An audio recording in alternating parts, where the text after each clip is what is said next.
মমিনুল হক ও নাজমুল হোসেন শান্তর দুর্দান্ত জুটিতে বড় সংগ্রহের পথেই এগোচ্ছিল বাংলাদেশ, কিন্তু এই দুজনের বিদায়ের পর ধস নামে টাইগারদের ইনিংসে। শেষ ২৭ রান তুলতেই ৮ উইকেট হারায় সফরকারীরা, তাতে ১৪০ রানে অল আউট হয়ে যায় বাংলাদেশ। হারারে টেস্টে নিজেদের প্রথম ইনিংসে ৪৭ ওভার ২ বল খেলে সবকটি উইকেট হারিয়ে ১৪০ রান করেছে বাংলাদেশ। দলের হয়ে সর্বোচ্চ ৬০ রান করেছেন মমিনুল হক।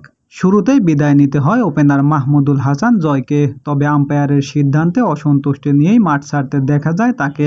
বাঁহাতি পেসার নিউম্যান নামহলির করা বলে রক্ষণাত্মক শট খেলতে গিয়েছিলেন জয়।